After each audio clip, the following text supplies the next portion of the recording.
Pour être vendangeur, mieux vaut être matinal. Il est 7 heures dans le pressoir de Denis-Velu. L'heure de pointer. 40 vendangeurs ont été recrutés. Même si 2 ou 3 manquent encore à l'appel, les équipes sont constituées. Il y a un fonds de vendangeurs, enfin toute une équipe de base qui revient depuis de nombreuses années.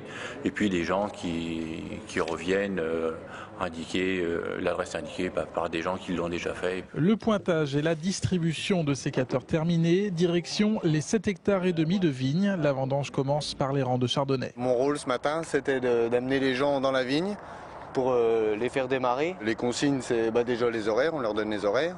Et ensuite, on leur dit de ne pas couper les fils, de faire attention, pas tailler la vigne, leur expliquer le raisin quand il est mûr, quand il est pas mûr. Les vendangeurs sont 2 par rangée. Chacun adopte sa propre technique pour faire vite et bien. Technique particulière, c'est déjà de bien observer. Ensuite, quand il y a beaucoup de grappes, pour éviter de perdre les grains et les grappes, on place le seau dessous. On gagne du temps et le raisin tombe directement dans le seau. Bah oui, on fait ça au feeling, comme on dit. On y va un peu au pif.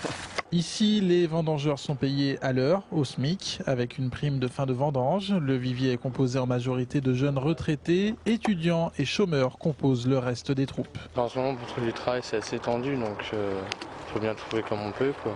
Puis là, vu que j'ai mon copain qui connaît un peu, du coup, il m'a fait rentrer.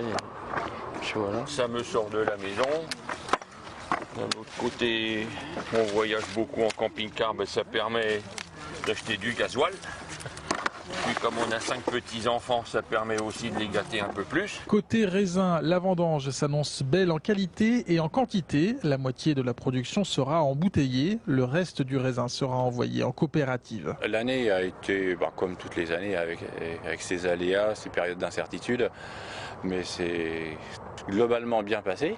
Et puis là, on a une très belle vendange, très saine, très mûre. Il n'y a pas de souci, vraiment une vendange sereine. La fin des vendanges dans les vignes de Denis-Velu est prévue pour samedi midi.